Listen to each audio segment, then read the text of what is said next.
Baik, Bapak sekalian, kita tahu bahwa tubuh kita ini, ya, prinsipnya dia bisa memperbaiki dirinya sendiri. Dia bisa memperbaiki dirinya sendiri. Ya, tapi syarat ketentuannya berlaku. Ya, tubuh kita ini punya kemampuan namanya self healing.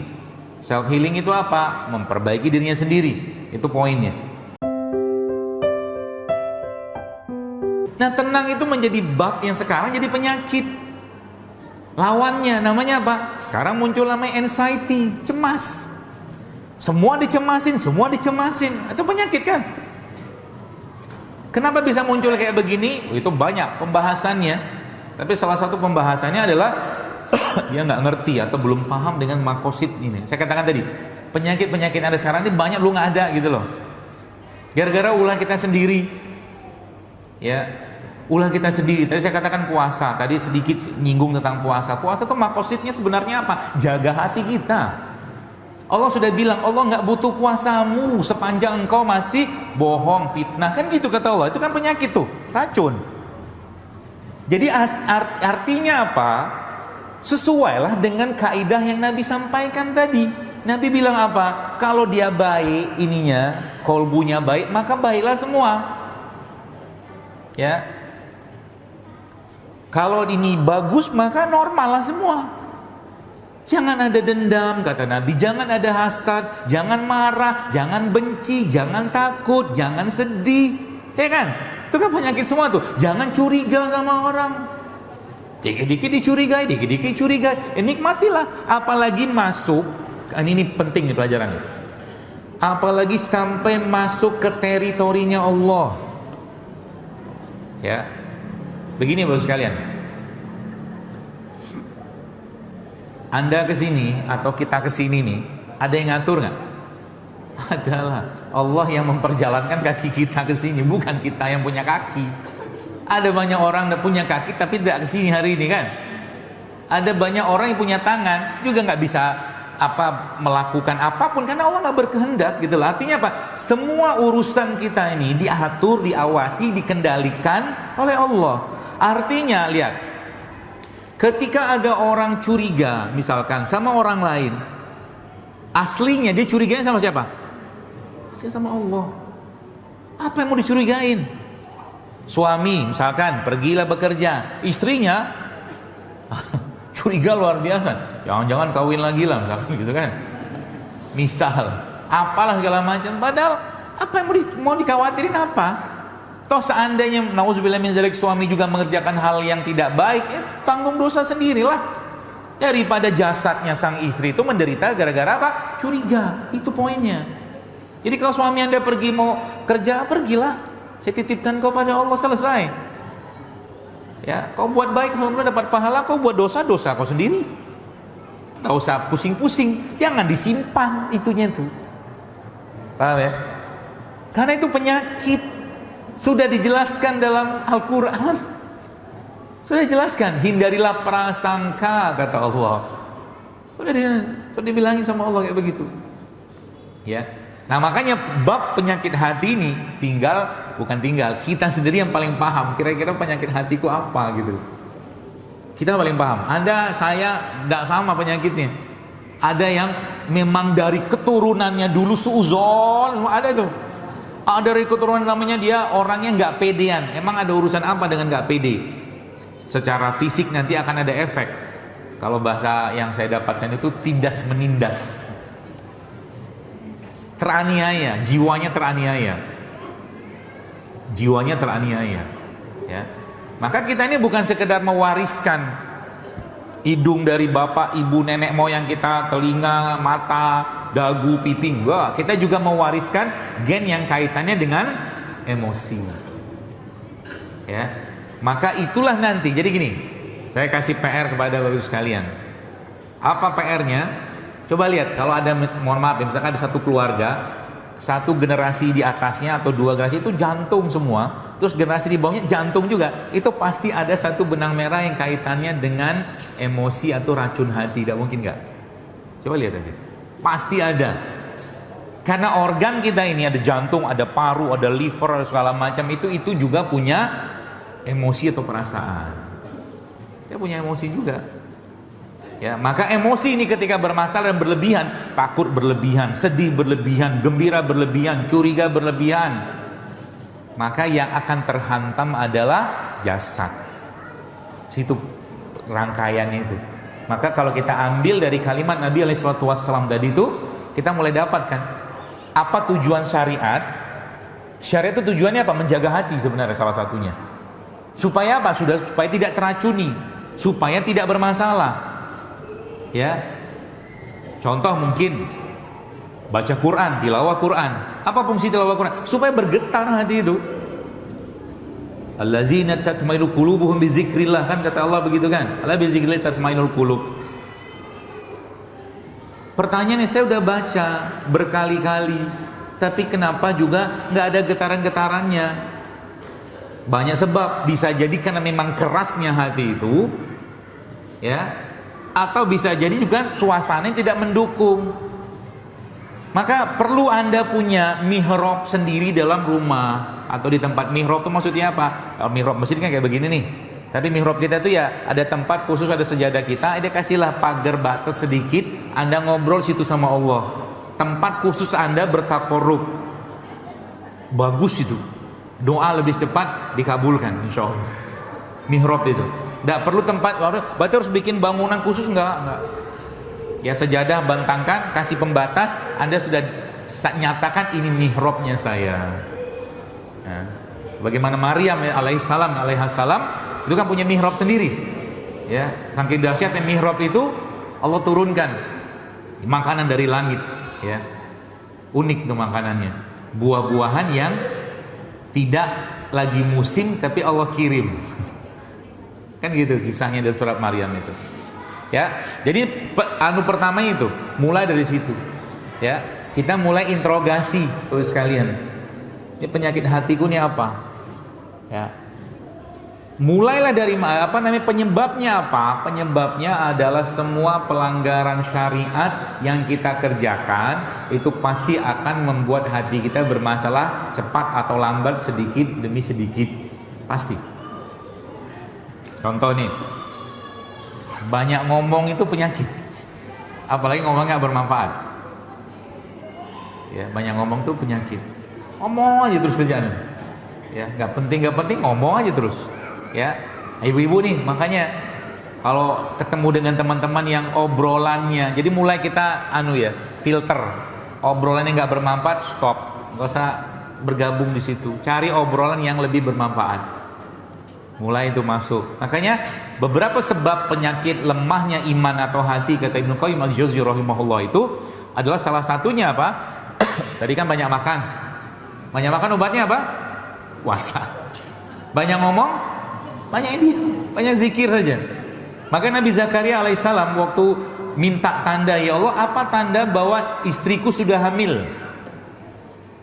Apa jawaban Allah dalam Al-Quran kepada Nabi Zakaria alaihissalam? Kau tidak bisa ngomong kecuali berzikir. Dia ngomong sama kaumnya kan, kata Nabi Zakaria, kalau nanti aku tidak bisa ngomong apa-apa lagi, kata Nabi Zakaria, dan cuma bisa berzikir, berarti istriku sedang hamil. Dan kalau Anda pelajari nih ibu-ibu nih, ya subhanallah ya, kita lihat pelajaran hamil itu dalam Al-Quran. Sebagian besar yang saya ketahui hamil dalam Quran itu hamilnya abnormal semua. Abnormal. Kenapa abnormal? Nabi Zakaria dengan istrinya umurnya kalau nggak salah sekitar 80-90 tahun.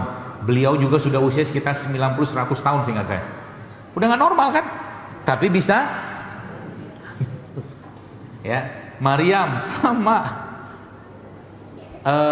Sarah istri Nabi Ibrahim alaihissalam juga sama, sudah menopause. Jadi bab tentang hamil itu bukan bab urusannya kita. Makanya kalau baca kitab-kitab ulama zaman dulu, ya itu ada yang dalam kandungan tuh lebih setahun, Bu. Ada. Keluar sudah pakai gigi. Ada. Saya pernah dapat kitabnya itu. Tapi jadi ulama, ya maka mengeluarkan janin, ya bayi itu dari kandungan itu bukan karena kekuatan kita. Kalau Al-Quran mengatakan apa? Itu urusannya Allah mengeluarkan dari perutnya, benar kan? Maka jangan panik, minta sama Allah, ya Allah keluarkan kalau sudah waktunya. Apalagi waktu hamil itu kan bayi ngerekam. Nah, ini pelajaran lagi nih. Karena sekarang katanya bab tentang apa, hutang pengasuhan, luka pengasuhan kan gitu. Maka waktu hamil itu ibu-ibu jangan banyak hal nggak penting dipikirin. Jangan emosinya itu nggak terjaga.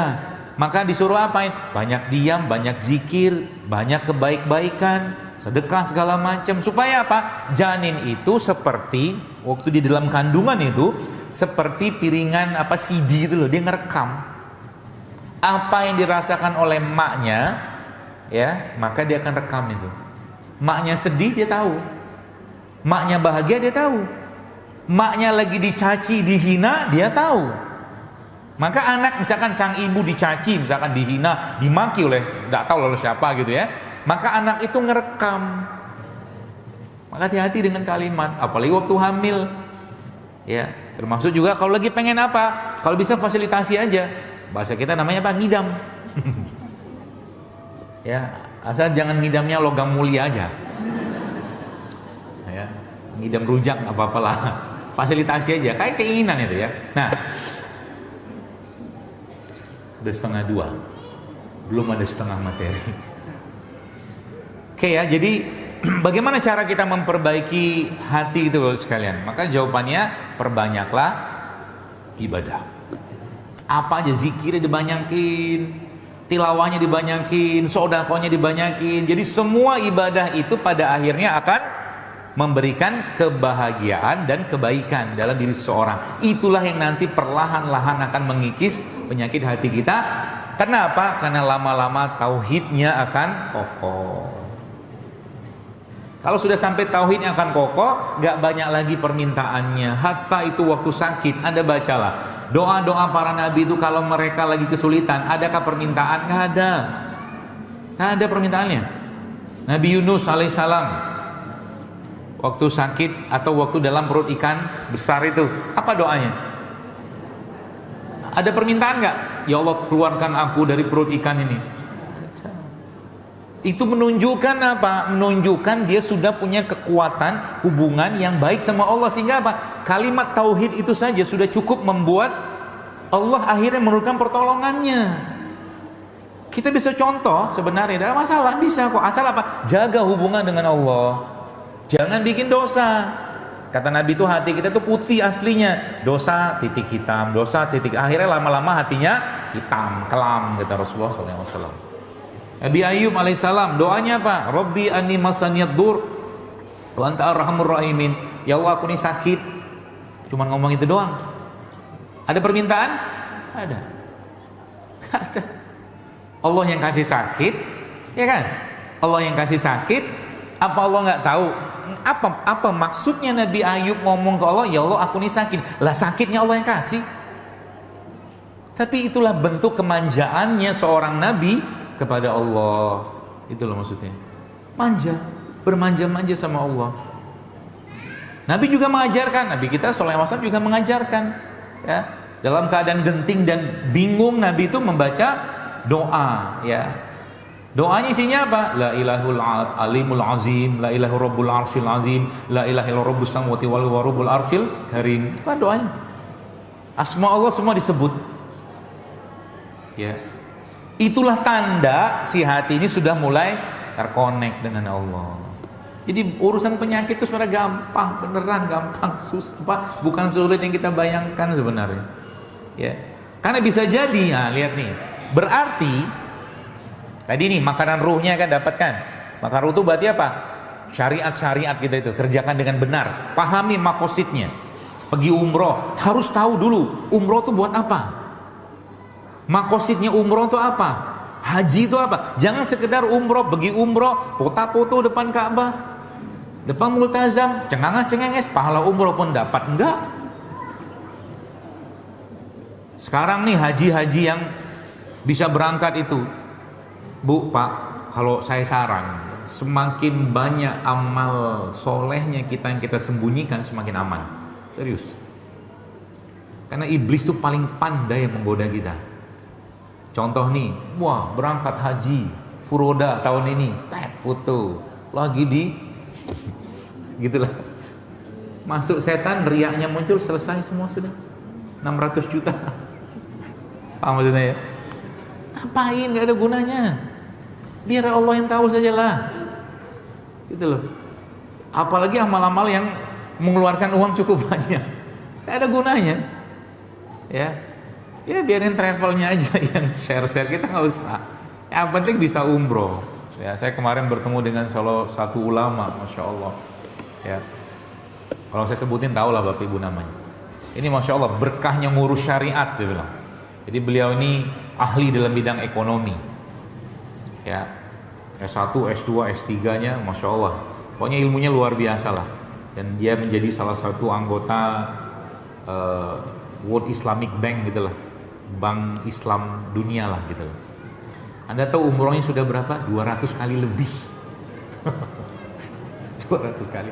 Oh gimana gak umroh? Oh, tiap 3 bulan rapat di Mekah. Rapat dengan Dewan Syariah sedunia itu. Coba. Haji tiap tahun. Dia bilang ini berkah ngurus syariat, dia bilang. Ngurus urusannya umat, dia bilang. Masya Allah ya. Ya.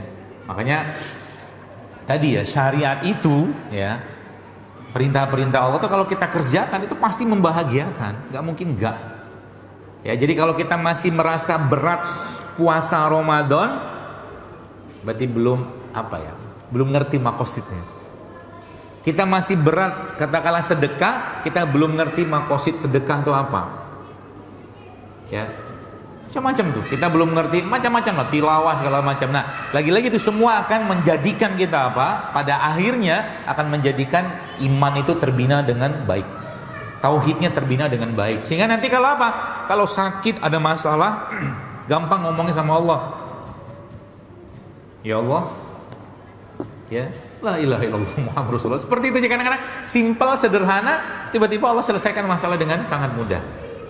Yang Allah butuhkan apa? Kepasrahan, ketawakalan, ikhtiarnya ya adalah, gak usah terlalu mengandalkan ikhtiar juga. Ikhtiar perlu, tapi kadang-kadang kita ini zaman sekarang justru malah ikhtiarnya yang kita angkat luar biasa, lupa dengan Allahnya. Dalam bab penyakit saya banyak menemukan orang kayak begini. Ya, kadang-kadang dibutuhkan apa?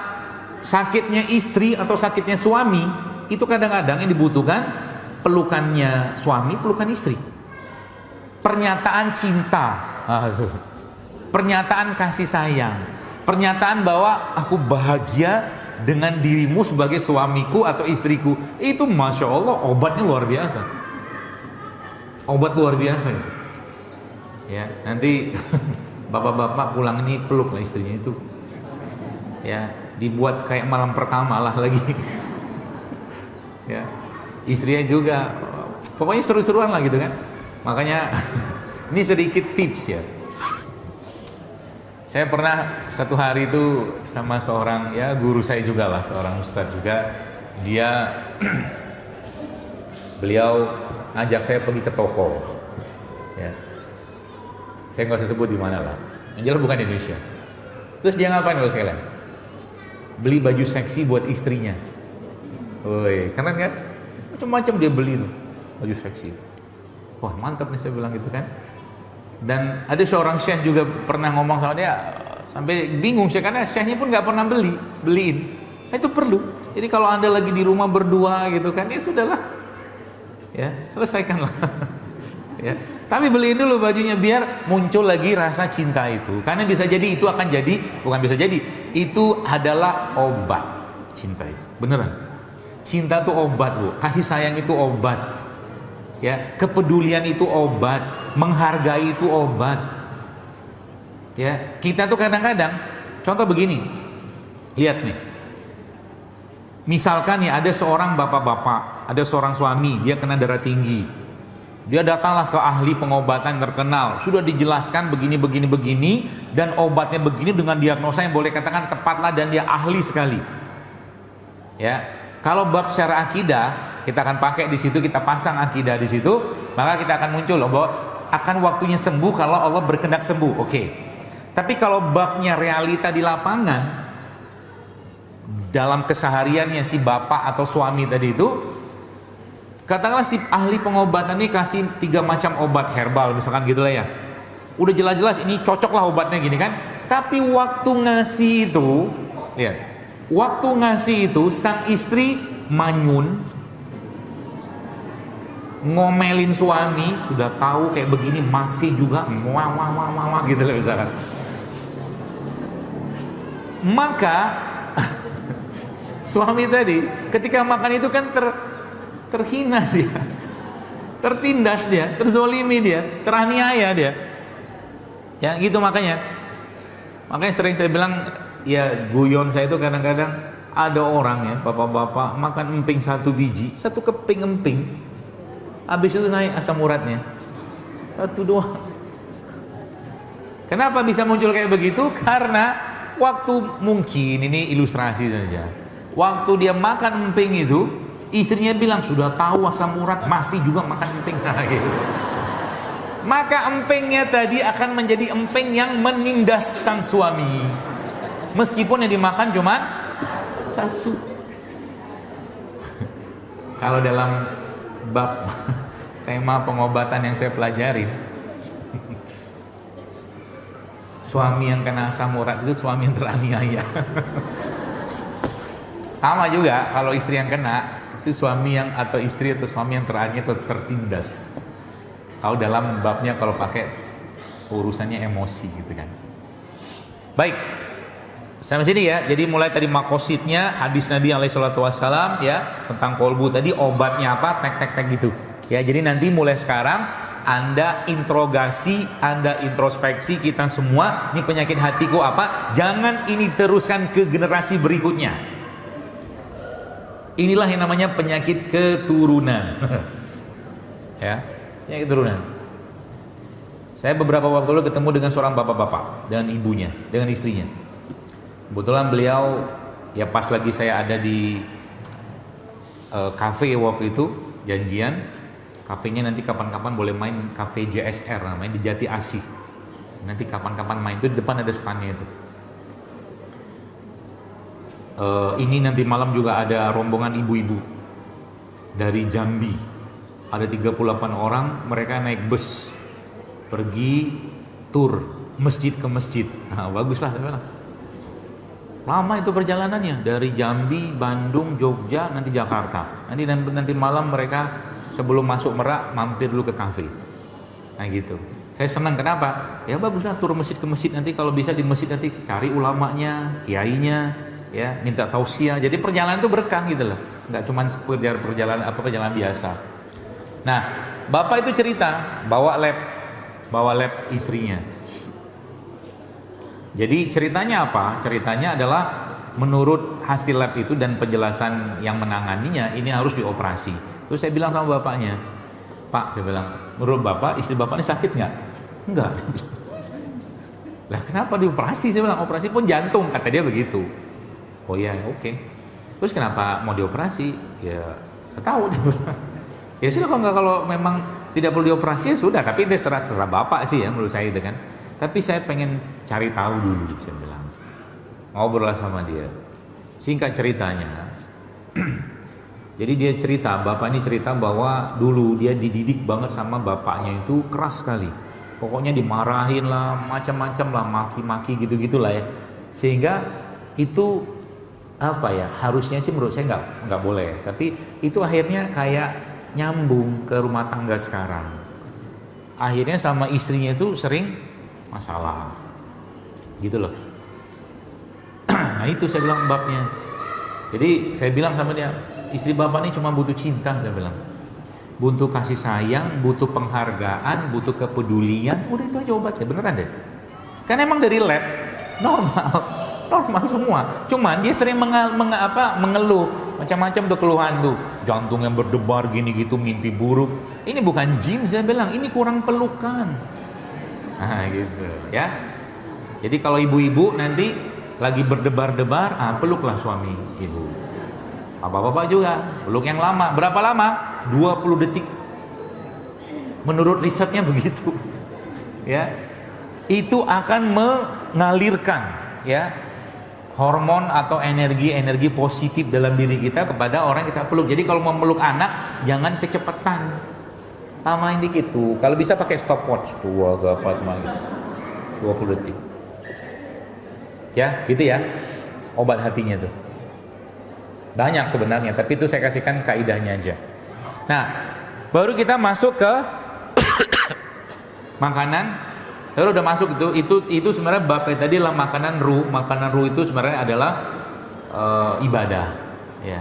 Ibadah asal kerjakan dengan baik dan benar sesuai dengan tujuannya, sehingga dia terasa nikmat seperti kita makan apel ini. Itu poinnya, ya.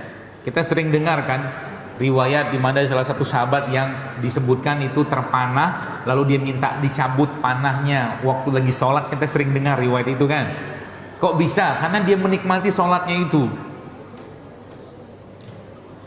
Urwah bin Zubair, ya, anaknya Zubair bin Awam radhiyallahu anhu itu pernah disebutkan dia mengalami satu sakit kaki yang harus dipotong.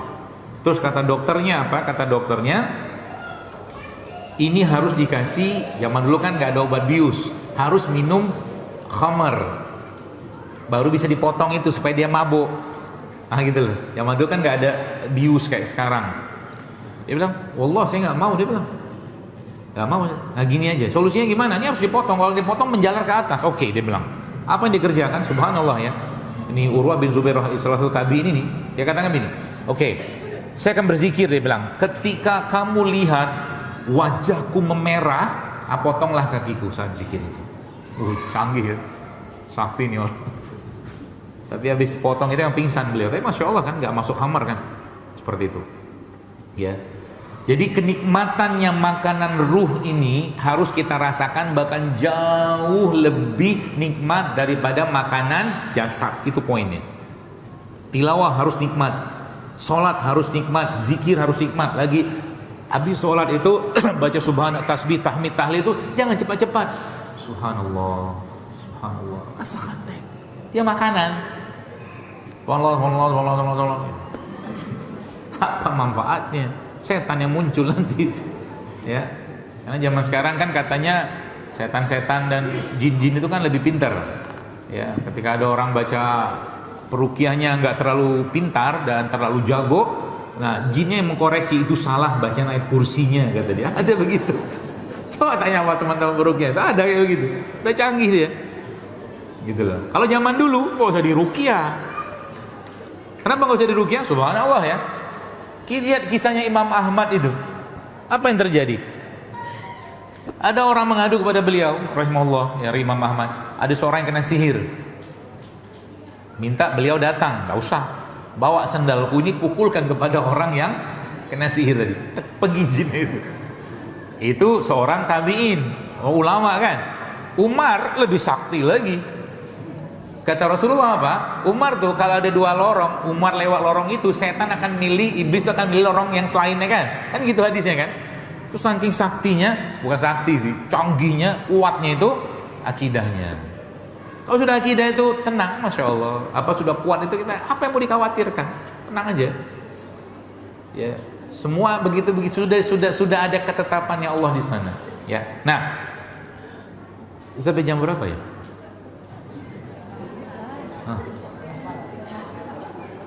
Oh, 5 menit lagi. Ini belum dibahas. Gimana kalau nggak ada pertanyaan? Kita bahas materi aja. Oke ya? Mas kan sampai jam 3-an lah kita kan, insyaallah ya. Kita ngomongin. Nah, lalu, ini saya tutup aja nih. 5 menit lagi. Jadi mulai sekarang, tadi mudah-mudahan Bapak Ibu dapat pesannya ya, supaya penyakit keturunannya bisa dipotong. Jantung, kencing manis itu tampakan penyakit fisiknya, tapi sesungguhnya ada juga yang diturunkan dari orang tuanya kita. Nah kalau sekarang, kalau dalam bab rukyah merukyah, mereka sebutnya jin nasab. Ya juga ada sih, memang ada, kita akui memang ada. Cuman kalau saya gak usah langsung ke sana dulu. Ini bisa jadi makanan jiwanya yang kurang. Makanan jiwa itu dalam bentuk apa misalkan? Tadi cinta, kasih sayang. Termasuk juga misalkan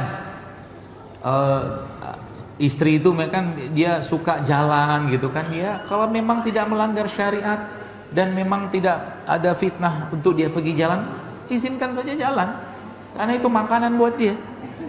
Ya, apalagi misalkan istrinya ekstrovert misalkan, ya, yang sukanya keluar, kan gitu loh.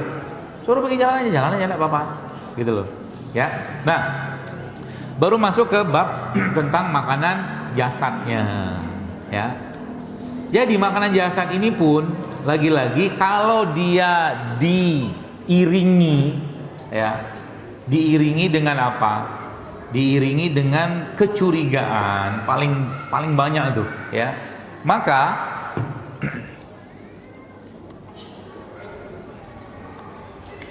kalau dia diiringi dengan kecurigaan, maka yang terjadi apa? Yang terjadi dia tidak akan berperan, berfungsi, bermanfaat sebagaimana yang harusnya kita dapatkan datanya. Contoh nih, madu nih, ini madu. Sepanjang madunya benar, ya, sepanjang madunya benar. Madu yang benar tuh gimana taunya? Kalau saya membahasakan, rawinya jelas, sanadnya jelas, matannya jelas. Madu. Jadi ngambil dari mana dia, siapa yang ngambil, cara ngambilnya gimana, itu. Rawinya jelas, sanadnya jelas, matannya jelas. Jadi madu yang asli itu. Maka dia sebenarnya tidak akan menimbulkan masalah apapun. Tapi zaman sekarang orang kan sudah luar biasa curiga nih sama dia nih. Minum madu nanti kena diabetes, minum juga enggak. Curiganya penuh sama ini. Jadi ketika dia minum madu 1 sendok makan, naik gula darah tinggi banget. Gara-gara apa? Curiga. Paham maksudnya ya? Tiap hari dia minum es teh manis, minum kopi segala macam. Enggak, dia bahas itu bisa bikin kencing manis atau penyakit-penyakit yang lain. Gitu loh, ya. Makanya makanan ini saya begini pun kalau Anda makan, makanlah dengan tenang. Makanlah tanpa curiga. Ini contoh nih, kunyit. Nih. Berapa banyak orang yang curiga sama dia? Curiga? Oh, ibu-ibu, kalau saya bahas ini pasti pertanyaan itu standar. Kunyit itu bikin rahim kering nggak? Itu aja bolak-balik. Saya kemarin ngisi di sebuah tempat, saya bilang, ada lah yang tanya, ini karena memang orang profesional. Dia tanya beginilah, bagaimana keamanannya mereka ini, kunyit, jahe, segala macam begini. Saya bilang, setahu saya di Indonesia, saya belum pernah baca di berita ada orang keracunan jahe. Nggak ada. Ada kan? Ada. Nggak ada orang keracunan apalah tadi kunyit, nggak ada. Yang ada apa? Kecurigaan terhadap mereka. Tak tahu saya. Lo minumnya juga cuma sejempol, setelunjuk.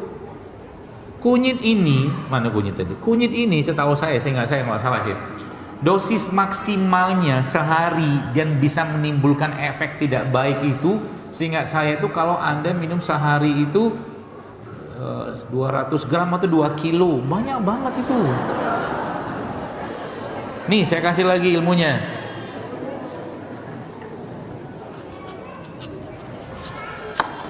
Ini ada bijinya kan? Biji apel ini ada sianida. Oke. Racun kan? Efeknya yang saya pernah baca itu baru bisa muncul kalau makannya 100.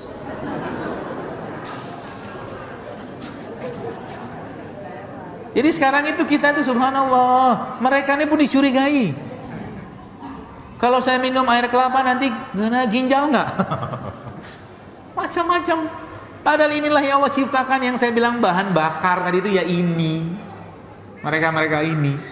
Ya bahan bakar pertama apa? Serat. Anda harus minum serat, makan serat. Nah, saya ajarin ilmunya. Supaya Anda paham gini.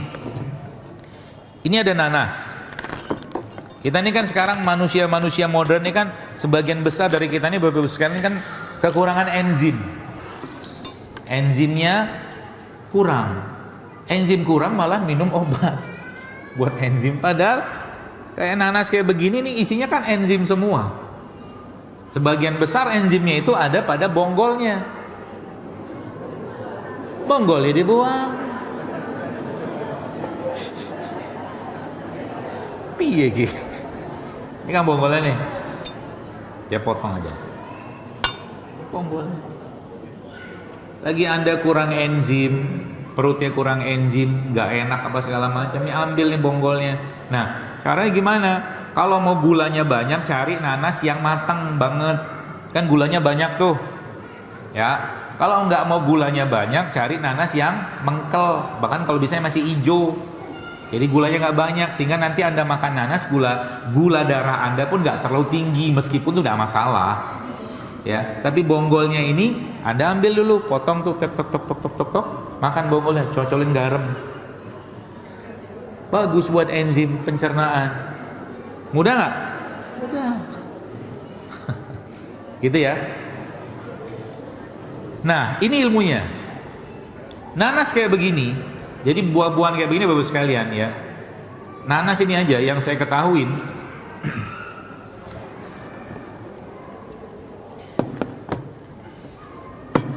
Dia ini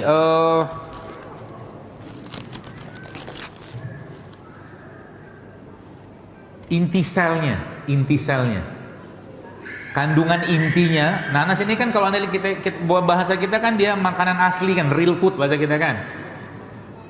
Dia real food, makanan asli Allah ciptakan.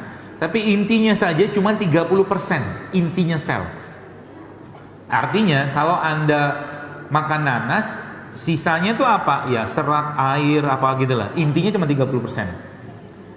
Yang saya mau kasih tahu kepada Bapak Ibu sekalian apa sebenarnya?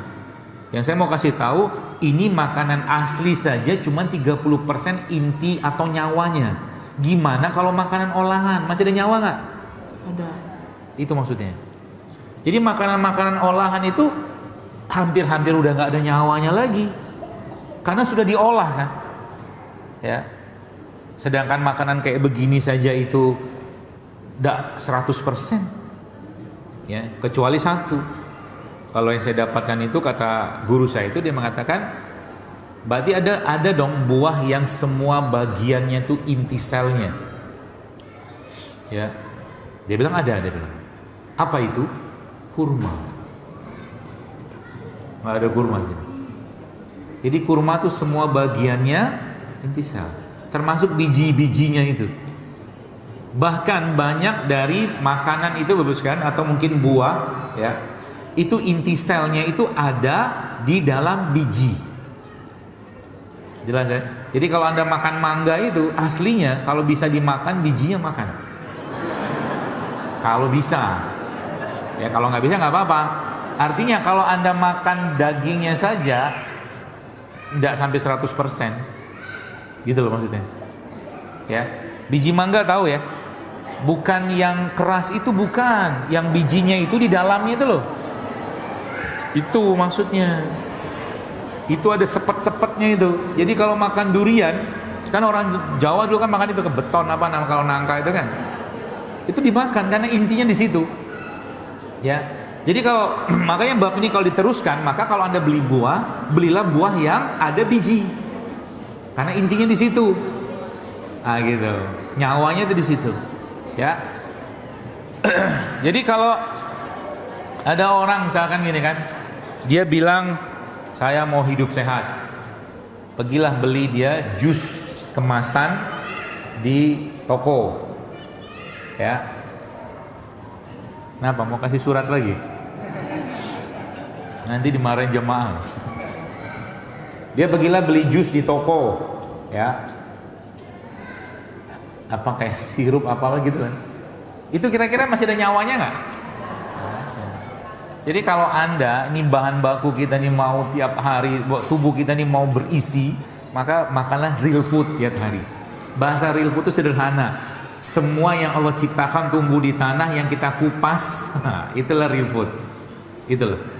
Ini kan kupas atau kita petik asli. Anda udah tahu kok aslinya. Jadi sekarang kalau saya sekarang jelaskan kepada Bapak Ibu sekalian, misalkan seorang itu makan nasi goreng misalkan. Nasi goreng satu piring. Ya. Misal. Ada temannya kerupuk. Ya ada kerupuk kan? Terus ada temannya lagi bakwan. Ya. Terus habis itu haus. Minumnya teh manis. Coba lihat, kita urai sedikit. Misal ini nasi goreng. Nasinya gula, karbohidrat kan. Tepung kerupuknya gula lagi.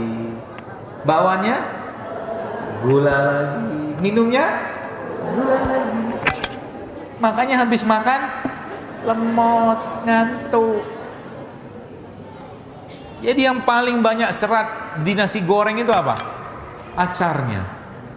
Betul? Sama satu sayuran yang sering kita kecewakan dia. Daun selada. Selada gak sih? Yang hijau-hijau itu buat hiasan. Nasibmu. Padahal sumber seratnya di dia. Jadi kalau sekarang Anda mau makan nasi goreng, saya kasih ajar cara makan nasi goreng yang sehat. Mau? Gak usah. Nasinya 2 sendok saja. Masih protes kan? Tuh, curiga sama saya kan? Mau terusin gak nih? Nah, jangan protes, diam, tenang, kalem. Jaga hati. Nasinya 2 sendok aja. Telurnya 2. Woi, itu yang benar. Telurnya 2 ya, atau 3 lah. Acarnya dibanyakin, daun selada ya. Seladanya ya 5 lembar lah. Itu dijamin tidak ngantuk, beneran. Telurnya rebus, jangan digoreng. Coba nih cobain. Dijamin nggak ngantuk. Anda nggak nggak ketimpa gula yang berlebihan gara-gara makan itu, ya. Nah, makanya caranya apa? Bagaimana caranya kita supaya gula kita itu nggak terlalu naik setelah kita mengkonsumsi kayak begituan? Ya tentunya mengurangi makanan tadi. Jadi kalau sekarang Anda mau sehat, nah saya kasih resepnya secara fisik ya. Tadi kan ruhnya sudah, tapi kerjain ya. Agak kurang yakin saya. Beneran kerjain ya. Oke. Bismillah. Allah saksinya. Jadi kalau kita latihan dulu seminggu aja dulu, gak usah lama-lama. Dalam seminggu ini Bapak sekalian, ya, yang pertama Anda tidak mengkonsumsi atau mengurangilah, sisa cuman 20% lah. Semua produk yang menggunakan tepung terigu, gak usah komen, diam aja. Ya. Semua produk yang menggunakan tepung terigu selama 1 pekan ke depan gak Anda makan atau 20% aja. Berarti kalau Anda makan bakwan, cari bakwan rebus. Kata teman saya, dok, hidup tuh cuma persepsi, dia bilang. Gorengan itu sebenarnya bakwan itu adalah ya tepung yang direbus dengan minyak goreng, dia bilang. Iya. Boleh juga saya bilang. 1 ya. Jadi dalam 1 pekan ke depan tidak ada tepung terigu di antara engkau dan dirinya. Aku dan kalian. Jadi saya tes dulu nih. Berarti makan kue nggak boleh dong? Masuk nggak babnya kue? Masuk. Roti? Masuk. Makanya, ini saya promo dikit. Kita bikin tuh. Saya bikin roti tanpa terigu, tanpa gandum, pakainya mokaf. Mokaf itu tepung singkong, pakai tepung sagu aren, tepung sorghum, sama tepung mata beras. Hasilnya enak ternyata. Bisa. Saya suka banana cake. Itu bahasanya orang sono. Bahasa kita kue pisang. Kue pisang saya suka. Cuma kue pisang kan biasanya pakai gula kan. Pakai gula, pakai terigu, pakai macam-macam gitu kan. Nah, kita bikin tuh kue pisang. Masya Allah, ternyata bisa. Dengan 4 tepung tadi itu. Bisa. Ya. Jadi selama seminggu ke depan, Allah saksinya hari ini Anda mengurangi makan terigu. Ya, siap? Udah mulai kurang suaranya. Udah ketahuan. Gimana mau berjuang di jalan Allah, ngurangi terigu aja susah. Saya tidak mengharamkan ya, bukan bab saya mengharamkan, tidak boleh. Pertama itu. Yang kedua, catat baik-baik. Selama seminggu ke depan, 1 pekan ke depan, Anda tidak mengkonsumsi gula pasir sama sekali. Dokter, saya butuh gula. Gitu kan. Kita kan butuh karbohidrat. Nah, saya ajarin ilmunya. Ini kan karbohidrat, gula juga. Ini gula. Ini gula. Buah-buahan itu kan karbohidrat. Itu karena masalah, makan aja mereka. Anda butuh karbohidrat, ini karbohidrat, ada fruktosanya, ada glukosanya, komplit osa-osanya itu. Yang kedua, siap? Udah mulai lemet. Saya sudah menduga. Kenapa? Orang kau udah jelas, wala tattabi'u khutuwati syaitan. Tidak mudah, langsung bisikan muncul. Gimana nanti malam kita makan? Nah, gitu kan. Was-was muncul kan. Nanti kalau nggak makan, nah ini berikutnya nih. Lama seminggu ke depan. Gak usah makan nasi. Dokter, nanti kami lapar loh. Nah, gitu kan. Kami masih orang Indonesia, sama lah. Kita kan harus makan nasi. Anda makan nasi kan butuh karbohidrat. Nah, masalahnya nasi itu, beras putih itu sudah habis seratnya. Seratnya sudah boleh dibilang tuh miskin, bahkan defisit, nggak ada seratnya. Maka Anda ganti dengan apa? Jenis karbohidrat lain, umbi-umbian bisa, ubi singkong, ubi jalar, cilembu. Maka nanti kapan-kapan kalau mampir ke kafe, nanti Dato di depan apa enggak? Kayaknya nggak dibawa sama mereka. Di kafe saya itu di situ kita bikin ubi cilembu. Ubi cilembunya kita goreng, pakai minyak kelapa, digoreng sama kulit-kulitnya.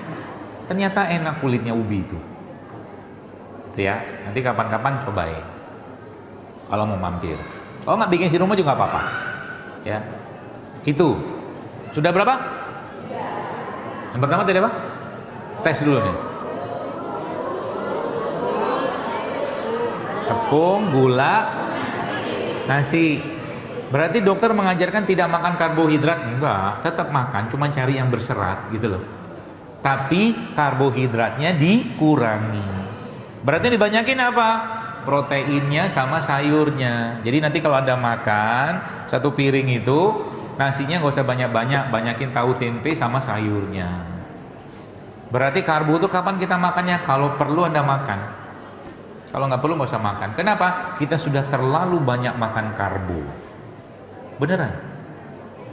Tadi saya jelaskan nasi goreng, ya contohnya gitu kan, kebanyakan karbo. Apalagi karbohidrat kalau tidak terpakai dia akan diubah tubuh menjadi lemak. Tanda-tandanya berlemak atau kita punya tabungan lemak yang cukup banyak apa? Pegang aja pinggangnya. Kalau pinggangnya banyak lipetan, sini banyak lipetan, berarti banyak tabungan. Makanya harus dicairkan tabungannya itu, ya. Bagi laki-laki, tabungan lemak itu tidak sehat, tidak bagus. Kenapa? Dia akan mengubah hormon laki-lakinya menjadi hormon perempuan. Jadi laki-lakinya berarti jadi perempuan? Enggak. Jadi nanti rujulahnya dia nggak dapat, berkurang. Ini benar loh. Makanya mohon maaf ya kalau kita mau dapatkan, kan kalau bahasa Al-Quran itu kan ar-rijal qawwamu 'alan nisa. Qawam itu adalah pemimpin, itu bahasa kitanya, tapi lebih dalam dari itu sebenarnya juga bisa diartikan. Baru bisa dapat kalau dia menjadi sosok rijal, rujulah. Nah gitu. Makanya Al-Quran itu menggambarkan laki-laki itu dengan 2 kalimat, zukuroh dan rujulah. Zukuroh itu laki-laki yang jenis kelaminnya laki-laki doang.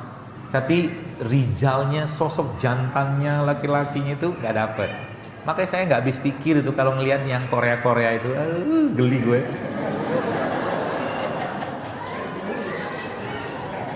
Putih gitu kan, bibirnya merah, ya apa laki-laki kayak begini? Laki-laki, Masya Allah. Bu, ini saya senangnya Bu.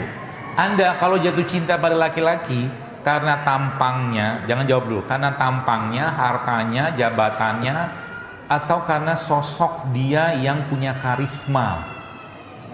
Karisma. Perempuan tuh dicari itu, rujulahnya itu di situ. Ya. Jadi jadi laki-laki itu beneran laki-laki. Ya, jangan laki-laki yang gak jelas. Dan zaman pun sekarang memfasilitasi itu. Dulu zaman Mitsubishi Kuda, Kijang Jantan. Sekarang Xenia, Agia, Alia, semua nama perempuan. Guyonannya begitu. Ya, laki-laki gitu ya. Nah, bapak-bapak nih. Bagaimana cara melatihnya? Gampang, saya kasih. Jam berapa ya? 2:30 sudah. Insya Allah. Terus ya. Sampai jam maghrib ya. Masya Allah. Ente puas, ane lemas. Jadi subhanallah. Tadi ngomong apa tadi? Lupa saya. Hah? Rizal. Nah, bapak nih, saya kasih resep. Tiap hari kerjain ini. Siap? Beneran ya? Tiap hari Anda nggak usah banyak-banyak olahraganya. Squat aja. Squat. Squat tuh gimana? Tahu squat?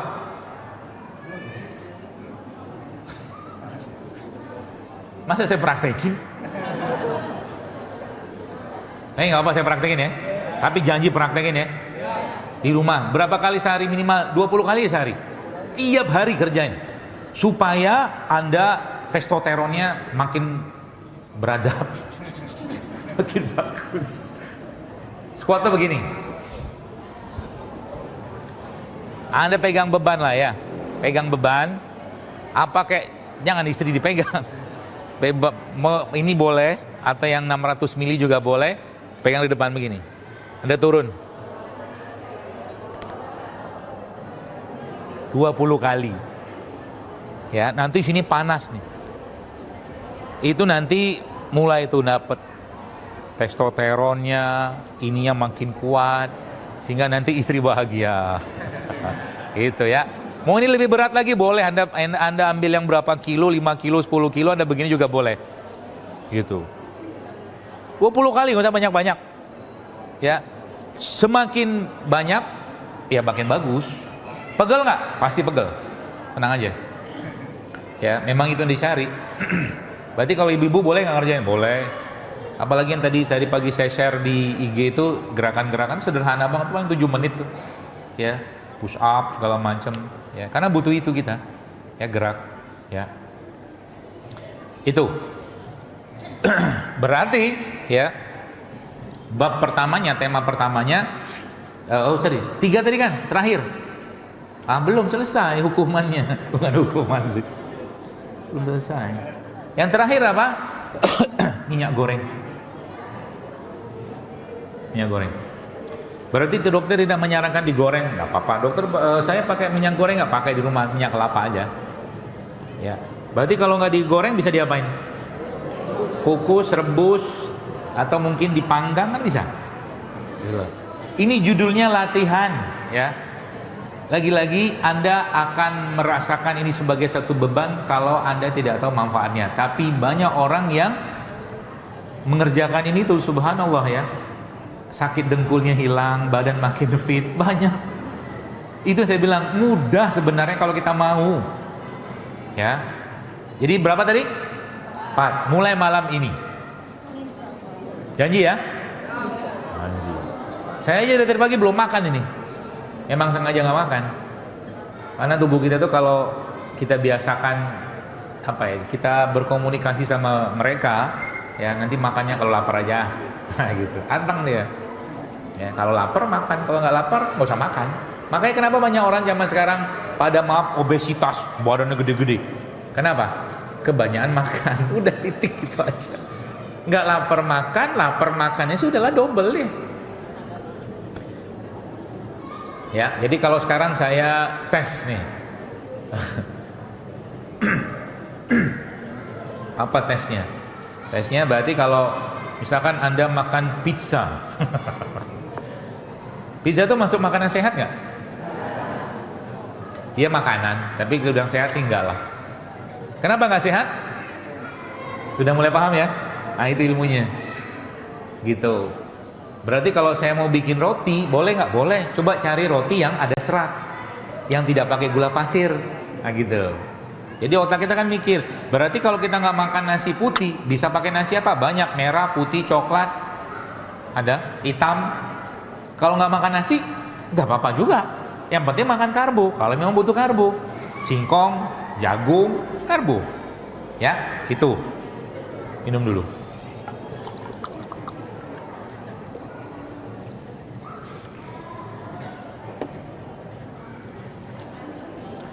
Berarti sudah nih 4 nih dikurangin. Stop kalau boleh. Ya. Selanjutnya apa? Masukin serat. Masukin serat. Serat itu Bapak Ibu bisa dapatkan di mana? Paling gampang buah dan sayur. Udah itu aja deh. Jadi dalam bab menu makanan tiap hari masukin buah dan sayur. Kalau Anda tanya sama saya, dokter buahnya paling suka apa? Saya nggak usah jawab. Buah lokal aja. Saya paling suka manggis. Kenapa saya suka manggis? Karena manggis nggak disemprot-semprot. Betul? Manggis kan tumbuhnya alami aja. Capek dia nyemprot ke atas. Ya itu masih masuk buah yang kalau saya sebutnya itu clean fruit, buah bersih itu. Bersih maksudnya apa? Nggak ada pestisida, nggak ada apa, kan tumbuhnya alami organik aja tuh. Makanya tadi sebenarnya hari ini saya mau bawa mangga. Saya baru dikirimi mangga dari sahabat saya dari Jawa Timur, namanya mangga podang. Mangga podang ini di Jawa Timur, di Kediri terutama, itu mangganya tumbuh alami aja. Ya, nggak kayak zaman sekarang mangga. Anda beli mangga harum manis di toko buah, udah karbitan semua itu, sebagian besar. Makanya rasanya agak-agak berantakan. Ini mangga ini buka dia punya kotak itu, dikasih kotak besar itu kan. Terus cium aromanya, bayangin aja lah dulu ya. Itu aslinya mangga ya, seperti itu ya sekalian ya. Nah buah-buahan, berarti buah-buah ini buah dan serat itu masuk menu wajib ya Anda tiap hari. Kapan dimakannya? Sebelum Anda makan. Sebelum Anda makan berarti kita sehari berarti makan berapa kali? Tergantung kebutuhan. Nggak ada ceritanya, sebenarnya saya pahami juga tidak ada namanya makan 3 kali sehari. Kalau makan, kalau perlu makan, nggak perlu nggak usah makan. Itu ya. Makan 3 kali sehari, kalau satu hari 1 kali makan itu subhanallah ya. 1 piring berapa banyak kelebihan kalori kita. Gitu ya. Nah, buah dan serat. Ya. Makanya saya pesan ke DKM nih. Kasihan tuh para ustadz-ustadz itu kalau ngisinya malam hari, habis malam dikasih makan. Betul lah, kasihan loh. Sudah capek mereka tuh ngomong, masih juga dikasih karbohidrat kayak begituan. Ya, akan cari bagaimana caranya supaya ustadznya jangan terlalu banyak beban apa? Beban gula. Ya, kasihan mereka. Ya, makan nasi mandi, biryani, kebuli, wis, komplit sudah. Habis itu ngapain? Tidur. Sudahlah, mengendap semua itu. Berarti buah dan sayur itu masuk bab serat ya. Nah yang kedua apa, yang berikutnya apa yang saya mau share kepada Anda sekalian. Tadi serat tadi termasuk ini. Ini jangan dimakan cuma Ramadan doang. Rumput laut ini Pak Bu, subhanallah ya, dia banyak sekali mineralnya ini. Jadi bapak-bapak nih yang dengkul-dengkulnya sakit makan ini ya. Kasih cendol boleh nggak? Cendol itu bagus nggak? Bagus, karena tepung beras kan. Aslinya cendol. Cendol zaman dulu tepung beras tahu saya. Atau cendol zaman sekarang. Ya, kayak gini kan kasih cincaunya yang hijau. Ya, kalau cincau yang sekarang tuh kalau supermarket itu sudah pakai macam-macam lah. Tapi kalau dipakai orang aring nggak apa-apa sih. Ya, ini akan jadi makanan buat tulang dan pencernaan atau serat. Caranya gimana? Ya contohnya beginilah misalkan. Ini rumput lautnya gitu kan. Ya Anda potong-potong gitu. Lalu nanti tambahkan dengan kolang-kaling. Tambahin kolang-kaling. Terus tambahin apa lagi? Lidah buaya kalau ada. Kalau nggak sama siapa tadi? Siapa namanya? Apa tadi ya? cincau ya, cincau, lidah buaya, kolang-kaling, rumput laut, ya. Terus kasih madu, ya. Udah makan. Bagus buat sumber serat, buat tulang, buat pencernaan, buat otak, buat jantung. Nah itu, gampang kan? Gampang. Asal jangan kasih sirup.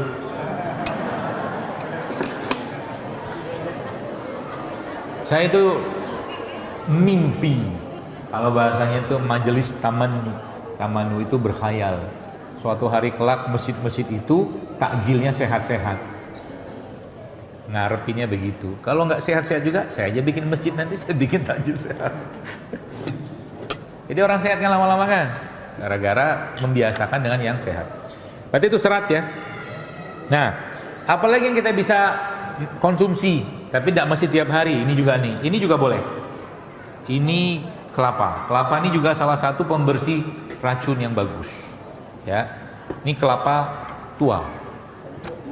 Ini enggak wah hijau ini Pak, coklat. Kelapa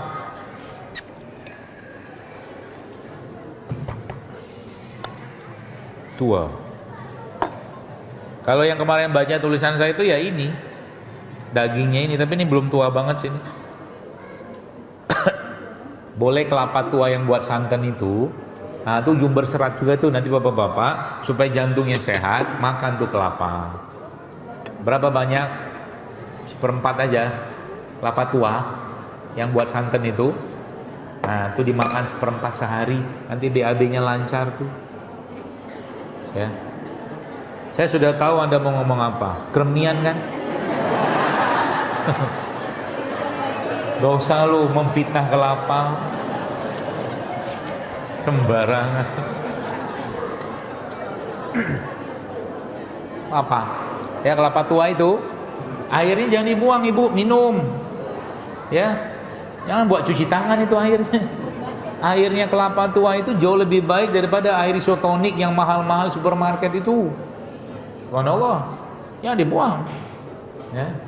Mumpungnya nggak ada yang jual air kelapa, ada jeruk kelapa kan, nanti gara-gara tahu begini dihargain sama dia. Bisa kan dibuang-buang tuh. 1.000 dapat banyak tuh. Minum tuh. Ya, buat apa itu? Wah, masya Allah ya. Banyak tuh penelitian tentang itu, baca aja. Buat rehidrasi, buat vitamin, mineral, ya. Apalagi Anda tambahkan dengan apa namanya madu. Ya, nah, saya kasih resep nih buat bapak-bapak, ibu-ibu yang kalau lagi badannya tidak berstamina, lagi nggak fit, nggak enak gitu kan. Nah, ini ambillah Anda kelapa kayak ini, boleh kelapa tua, ya boleh kelapa gini lah, muda boleh, tua boleh. Anda masukin madu di dalamnya, diaduk-aduk, tunggu bentar, ya. Lalu setelah mungkin 5-10 menit lah gitu kan, kelapa ini Anda minum, ya iyalah. Terus diminum, setelah minum atau sebelum minum itu Anda makan telur ayam. Ayam apa? Ayam kampung boleh, ayam apa? Ayam kampung lebih bagus lah kalau ada, ya. Karena ayam kampung itu dia bertelur tidak atas permintaan. Ya nggak sih? Jadi ayam kampung itu kan ayam bertelur suka-suka dia aja kan, nggak dipaksa bertelur, kayak gitu. Nah pakai ayam kampung 2 atau 3 minum, wow stamina dapat tuh. Minum ini, makan kurma 3, ya, tapi campur madu 2 atau 3 kurma sama telur. Ini cobain, jos. Telurnya direbus boleh, mentah juga boleh. Ya asal dibersihkan ya, pastikan bersih biar nanti nggak kena yang najis-najisnya itu. Nah ini juga bagus, jadi jadwalkan minum ini, ya, buat bersih-bersih ginjal, bersih-bersih apa. Ini juga air yang sebenarnya juga sangat baik untuk muatin tulang sebenarnya, karena kaliumnya, magnesiumnya juga bagus. Supaya dia dapat power lagi. Dulu pernah saya ajarin sebenarnya. Jadi kayak air kurma, air kelapa gini di blender sama kurma, tapi kurma jangan banyak-banyak, 2-3 aja. Ya, itu bisa insyaallah ya. Jadi ada serat dari buah, sayur ya, masukin tuh menu. Nanti Anda akan melihat keajaiban. Tubuh kita tuh bisa ngereparasi dirinya sendiri. Coba aja. Apalagi buah-buahan yang Anda makan itu dimakan sama biji-bijinya. Itu seratnya tinggi tuh. Contoh kalau saya makan manggis. Saya makan manggis biasa sama bijinya, tapi bijinya saya nggak kunyah. Telan aja. Dia hancur nanti. Tapi kalau mau ngerasain ya biji nggak pahit kok biji manggis tuh. Kalau Anda blender aja. Blender sama ya air sedikit, buah manggis itu nanti bijinya bagus ya. Tapi blender jangan sering-sering ya, jangan sering-sering ngeblender atau ngejus buah-buahan. Gulanya nanti naik. Jadi buah-buahan itu bagusnya dimakan. Ya. Itu yang pertama, buah dan sayuran. Kemudian tadi ada rumput laut segala macam. Nah yang berikutnya apa? Nah ini kunci berikutnya. Ini banyak nih di sini nih makanan-makanan yang difermentasi. Ini kan tauco. Tauco ini kan difermentasi kan. Bagus nggak? Bagus. Jadi menu makan Anda itu kalau bisa tiap hari ada sesuatu yang fermentasi yang Anda makan. Bisa tauco. Kalau Jepang punya kan miso. Nih. Atau kalau Korea punya kimchi. Jadi orang Korea itu mau makan apapun pasti ada ini kimchinya. Bagus buat apa? Banyak ya manfaatnya, buat serat segala macam, mencegah gula tinggi juga ya. Nah itu masuk dalam list makanan Anda tiap hari ya. Kalau enggak apa, Anda boleh konsumsi yang satu lagi yang juga sangat baik dikonsumsi sebelum Anda makan yang mungkin tinggi gula. Itu adalah cuka apel boleh, cuka madu boleh. Gak tahu di depan ada apa nggak tuh, kayaknya ada di toko saya di depan. Itu cuka ya. Bagaimana caranya lagi untuk mengatasi gula tadi supaya nggak terlalu tinggi kalau kita makan, terutama makan makanan yang tinggi gula? Makan sayur, udah jelaskan. Sayur buat itu dimakan sebelum. Jadi cara makannya sebelum. Ya, jangan makan buah, bukan jangan makan sih, lebih baik buah itu jangan dimakan setelah kita makan berat. Ya, dimakannya sebelum makan. Ya, gitu. Indonesia punya apa? Punya ini, tempe. Ini kan fermentasi kan, pakai ragi kan. Ya, ini juga bagus. Ya, jadi tempe itu salah satu makanan sehat. Jadi mulailah berkenalan. Jadi kayak tempe begini Bapak Ibu coba mulai latihan makan gini aja dimakan semua.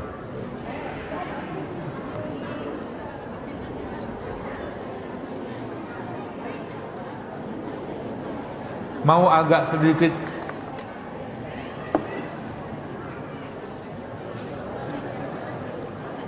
saya udah biasa beginian. Jadi biasa aja. Anda aja yang menduganya macam-macam. Itu kan mentah, ya kan? Mana ada mentah, kedelainya direbus, ya? Direbus kedelainya. Mana mungkin mentah bisa digigit? Nah nih cocok pakai madu. Enak beneran. Nanti kapan-kapan coba.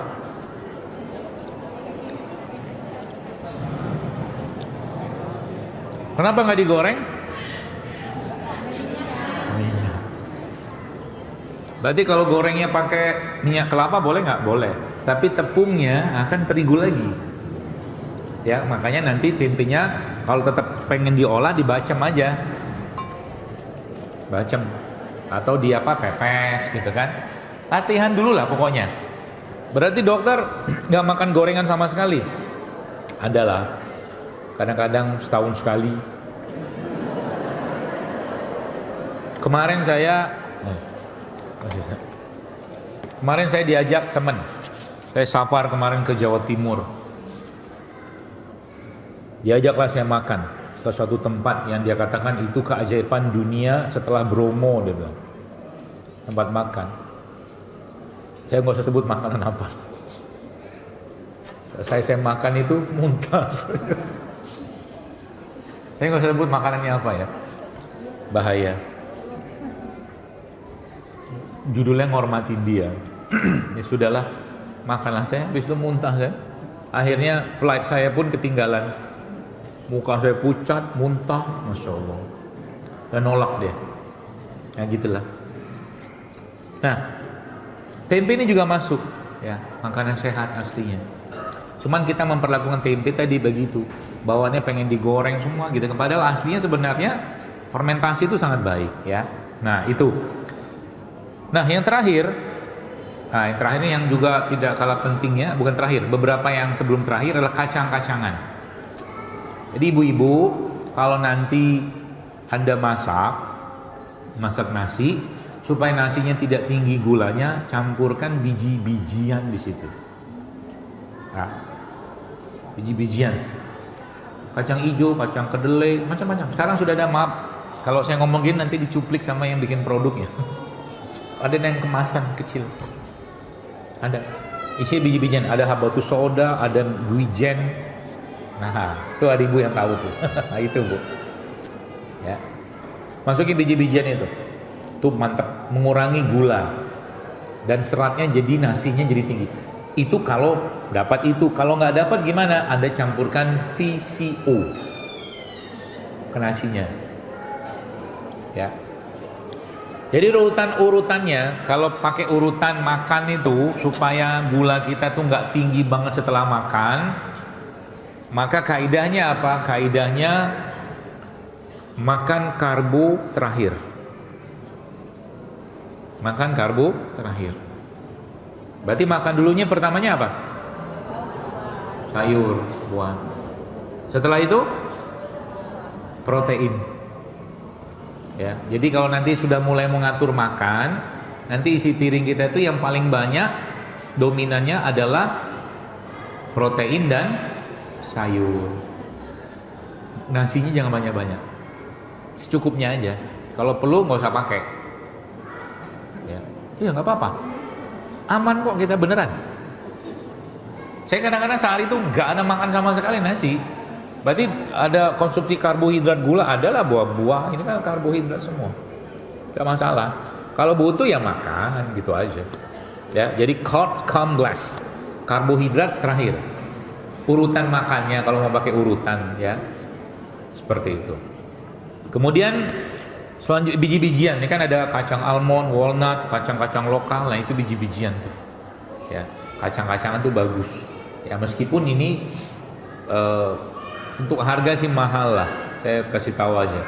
Tapi kalau kapan-kapan ada rezeki, belilah apa-apa. Ya, karena memang salah satu biar tubuh kita tuh ngerasain juga, ya Allah berikan aku rezeki biar bisa beli kacang almond untuk bersedekah pada tubuhku. Gitu kan boleh aja. Biar nyobain. Ya. Kalau nggak kacang-kacang lokal juga boleh ya. Kacang edamame boleh aja. Nah, yang terakhir adalah ini nih, nih rajanya ini. Ini masya Allah nih mereka ini. Ya, ada dua kan, sini kan. Kalau bapak ibu lihat, ini namanya rimpang. Rimpang ini kan jahe, ya, lengkuas, kunyit, ini rimpang namanya. Jadi umbinya di bawah tanah gitu. Apalah nanti bisa di browsing rimpang adalah pokoknya inilah rimpang, ya. Nah ini bapak sekalian, obatnya di sini semua,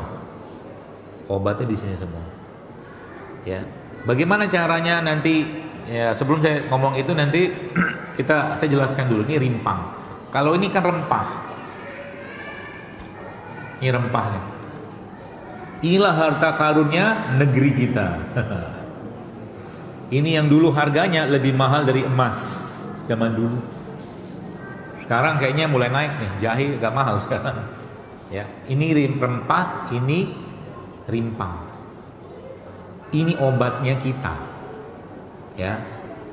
Berarti bagaimana caranya? Itu kan banyak banget ya, puluhan. Ya. Anda bisa kombinasiin aja tiap hari. Kalau Anda tidak ada penyakit atau relatif ringan gitu ya, Anda kombinasiin aja tiap hari. Ya. Kombinasi maksudnya apa? Ambil satu rempah, ini kan jahe nih. Ambil misalkan ini rempahnya, jahe campur cengkeh. Satu rempah, satu rimpang, satu rempah. Oke, itu ilmunya. Ya. Atau Anda campur yang lain, misalkan jahe sama ini. Tapi ini juga harus hati-hati. Kadang-kadang kalau lagi perut kosong bisa bikin keliengan. Kadang-kadang dia bisa bikin gula darah turun, kayu manis. Ya. Tapi supaya nggak turun, Anda tambahkan saja nanti di wedangnya itu dengan madu. Ya, campur macam-macam. Berarti boleh campur macam-macam, boleh. Campurin aja. Saya kadang-kadang di rumah kalau saya lagi ini masih kuning tangan saya ini. Ya. Resep anunya saya itu biasanya tuh ada 4 atau 5. Jahe, kunyit, kencur, terus serai, sama satu lagi temulawak. Itu tuh minum tuh. Liver dapat, jantung dapat, pencernaan dapat, tulang dapat, komplit. Nah, terakhirnya supaya dia lebih kuat kerjanya, ya. Ini dengan catatan Anda nggak ada penyakit apapun yang perlu konsultasi dengan ahli pengobatan ya. Ya, kalau minum-minum begini insya Allah aman aja. Ya. Tambahkan sedikit dengan lada hitam. Jadi nanti ya ini dipotong-potong gitu kan. Potong-potong, kemudian potong boleh, digeprek boleh, ya. Setelah itu nanti digerusin lada hitam, geruk atau dihancurin, kasih air panas, ya. Udah, tunggu hangat, minum aja. Pakai madu nggak? Belajarlah untuk kenal rasa aslinya. Kalau saya, jadi minum tidak pahit kok, insya Allah, ya. Apalagi Anda tambahin pandan, itu wangi dia. Ya, kayak begitu. Nggak punya air, nggak punya apa di rumah, nggak punya air panas lagi di jalan, udah Anda bawa aja kayak beginian.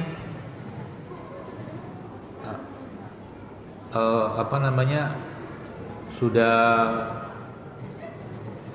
gini, supaya dia larut, itu potong-potong kecil gini aja.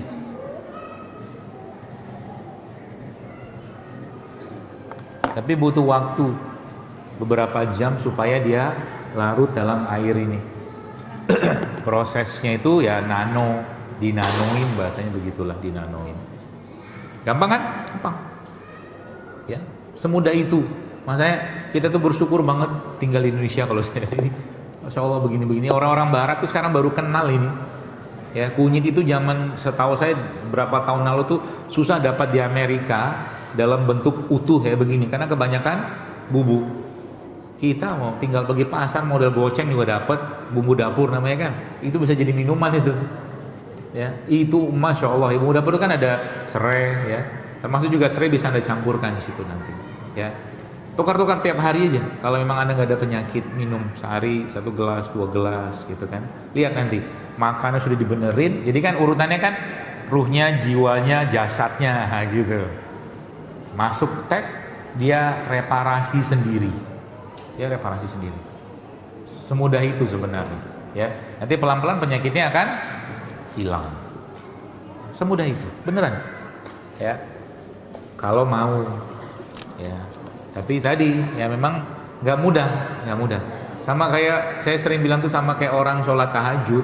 Kalau orang sudah menikmati sholat tahajud, satu malam kelewatan tuh nggak enak dia, bahkan nyesel dia. Sama kayak hidup sehat dan makan sehat kayak begini. Kalau sudah masukin yang nggak sehat, nyesel dia. Kenapa saya nggak racunin sih? Kenapa saya kotori badan saya lah gitu. Nah, titik itu harus sampai. Saya kadang-kadang mikir ulama-ulama zaman dulu tuh, masya Allah ya. Pasti mereka tuh makannya bener. Orang 8 tahun hafal Quran, 30 juz bisa hafal Quran 10 tahun gitu kan. Pasti makannya bener, nggak mungkin enggak. Ya minimal nggak makan yang aneh-aneh gitu loh, ya. Karena memang makanan itu menjadi suatu tema yang sangat penting. Saking pentingnya dalam Al-Quran di surga pun subhanallah disebutin kita makanannya apa loh. Saking pentingnya. Masuk surga pertama kali dikasih makan apa? Hati ikan kan. Kasih buah-buahan, sayuran, buah semua. Ya di surga tuh saking itu tuh kenikmatan makanan itu. Cuman tadi ada ujian dan godaan di situ yang kita harus berhati-hati. Ya begitu. Masya Allah, asar jam berapa ya? 7 menit lagi. Baik, mudah-mudahan bisa dipahami Ibu sekalian ya. Dan dikit lagi asar ya, kita nggak usah pertanyaan saja. Anda amalkan saja ini ya. Dan mudah-mudahan saya berharap, apa yang saya harapkan di sini, Anda semakin sehat itu aja. Bapak Ibu semakin sehat, sehatnya mudah, murah, toolsnya sudah Allah siapkan, ada puasa, ada matahari, ada macam-macam lah, ya. Apalagi umroh itu sebenarnya syariat-syariat yang kita lakukan ini aslinya, kalau Anda telusuri tadaburi, menurut saya itu menyehatkan semua. Tapi kita tidak lakukannya buat sehat, enggak lah. Ngapain sehat tuh efeknya aja. Sholat, kurang sehat apa sholat itu? Sehat sekali kalau benar sholatnya ya, raga kita dapat, hati kita dapat kan, asal apa? Dinikmati sholatnya. Gitu loh. Puasa sama, syariat itu menyehatkan semua, sedekah itu menyehatkan, macam-macam lah semua ya. Tapi lagi-lagi kita lakukannya itu bukan untuk sehat ya, itu perintah, ada yang wajib, ada yang sunnah kayak begitu. Baik, kita baca satu pertanyaan aja ya. Saya sakit kencing manis sudah lebih 10 tahun, umur 65 tahun. Saya rutin kontrol tiap bulan. Pertanyaannya bagaimana? Saya ubah pertanyaannya ya, karena pertanyaannya cenderung membenturkan. Pertanyaannya, bisakah saya sembuh dari diabetes? Gitu aja saya ubah pertanyaannya. Jawabannya bisa, insya Allah. Syaratnya apa? Syaratnya Anda pahami dulu. Pahami dulu bagaimana Al-Quran atau sabda baginda Nabi SAW bersabda. Nabi bilang kan, apa kata Nabi? Nabi bilang penyakit yang bisa sembuh itu cuma 2. Yaitu yang pertama pikun, yang kedua mati. Ya, cuma 2 yang bisa sembuh. Karena kan biasanya kalau kita membahas diabetes atau kencing manis, yang sering dibahas adalah bahwa dia nggak bisa sembuh kan, ya nggak bisa sembuh. Padahal aslinya kalau keyakinan ini kita tumbuhkan, insya Allah bisa. Nah, caranya gimana? Obat tanda kutip yang saya pahami itu, yang paling baik untuk orang diabetes itu adalah puasa, ya puasa. Tapi puasanya harus dikondisikan dulu ya, sahur dan bukanya dikondisikan ya, dengan makan yang benar, supaya nanti puasanya nggak kelingan. Tapi sudah niat puasa saja, puasa Daud, puasa sunnah kayak begitu, itu akan sangat membantu untuk memperbaiki masalah tubuhnya, bukan masalah gulanya yang tinggi, bukan. Itu pastilah kalau orang diabetes. Tapi yang jadi masalah adalah itu insulin resisten namanya. Insulin resisten itu apa? Insulinnya, pankreasnya sudah tidak bisa lagi mengelola gula yang masuk, itu resisten. Nah, itu obatnya adalah puasa. Apalagi puasanya di extended. Ya, di extended itu maksudnya diapain? Diperlama, perpanjang. Kalau Bapak bisa nih dan badannya kuat ya, dan Anda mengkondisikan mental, hati, jiwa, pikiran, perasaan, maka sebenarnya kaidah yang paling mudah itu water fasting selama 3 hari. Water fasting. Jadi selama 3 hari itu nggak makan, air aja terus, air putih. Kalau kuat. Pakai di mana itu bisa dipakai? Di puasa Ayyamul Bid. Itu kan riset dia. Kalau kuat ya, tidak semua orang kuat, tapi kalau Anda kuat bisa, itu paling bagus itu. Ya. Gula darahnya akan dia mulai perbaiki lagi gitu ya, dengan puasa. Proses puasa itu akan mengembalikan gula darah tadi itu ya. Jadi puasa itu obat paling baik.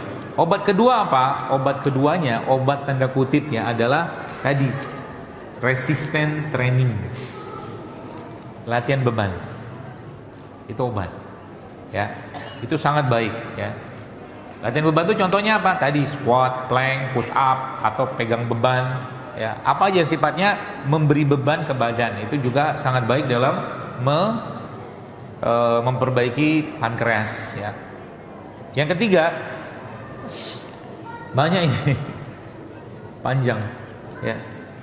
Yang berikutnya adalah apa tuh namanya, kalau mau pakai rimpang-rimpangan banyak ya. Beberapa rimpang yang saya anjurkan itu ya biasanya itu terdiri dari yang sifatnya menurunkan gula darah. Paling gampang ya kayu manis, paling gampang ya. Kalau yang berikutnya, kalau buat menurunkan memperbaiki pankreasnya itu pakai brotowali atau pare. Brotowali atau pare itu dimakan boleh, di jus boleh kalau kuat, atau sambiloto ya kalau kuat ya. Makanya kalau nggak kuat cari kapsulnya aja, kapsulnya itu insya Allah juga membantu. Ditambah dengan rimpang-rimpang yang lain di sini juga bisa. Misalkan nih jahe, lengkuas, serai, Anda minum tuh tiap hari tuh buat manasin perutnya juga bisa. Ditambahkan dengan beberapa rimpang yang lain atau mungkin rempah ya, termasuk ini juga bisa nih. Ini kan bawang ya, bawang putih tunggal. Bawang putih itu banyak sekali manfaatnya ya. Termasuk bawang putih yang difermentasi itu juga bagus. Ya, nanti atau di depan ada apa enggak tuh? Kayaknya ada. Saya sering makan ini. Ya. Sekali makan ya 1 atau 2, nanti minum sama air, kasih madu, kadang-kadang kasih probiotik. Enak banget di badan, ya. Bawang juga bisa Bapak minum yang tadi bertanya tentang diabetes. Terus rutinkan berbekam tiap bulan sekali. Lupa saya pesannya tadi, jangan lupakan bekam. Mulai dijadwalkan rutin berbekam setiap bulan sekali. Badannya ditune up. Ya, tiap bulan sekali ya. Siapa tahu di sini nanti bisa bikin baksos, nanti ada Ustadz Ilham di sini ya, baksos bekam ya, sebulan sekali itu masya Allah manfaat sekali ya. Kalau enggak ya datanglah ke klinik-klinik atau rumah-rumah bekam itu ya, sudah banyak sekarang ya.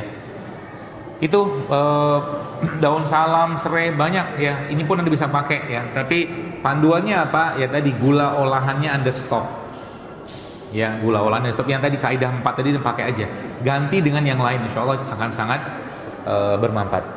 Baik, saya kira mungkin cukup, sekarang sudah masuk waktu asar ya. Gula-gulaan batasin juga sementara ya, sementara dibatasin dulu ya, supaya nggak ngelonjak dia. Jadi kalau mau makan dapatin gula nanti dari umbi-umbian ya, itu juga bisa. Baik, saya kira mungkin begitu, sudah masuk waktu asar. Mudah-mudahan bermanfaat. Habis sampaikan segala kebaikan yang kebenaran dari Allah tentunya.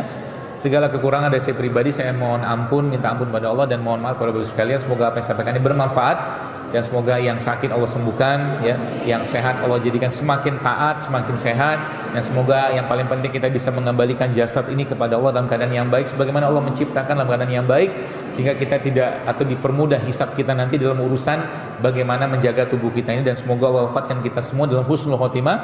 Allah pertemukan kita kembali dengan keluarga kita, saudara kita, suami, istri, anak-anak kita, dan tentunya kita berharap kita dipertemukan Allah Subhanahu wa taala dengan Rasulullah SAW nanti di surga Firdausnya, dan juga dipertemukan lagi dengan orang tua kita di surga Firdaus tersebut tanpa hisab dan tanpa azab. Subhanakallahumma bihamdika asyhadu an la ilaha illa anta astaghfiruka wa atubu ilaik. Assalamualaikum warahmatullahi wabarakatuh. Waalaikumsalam.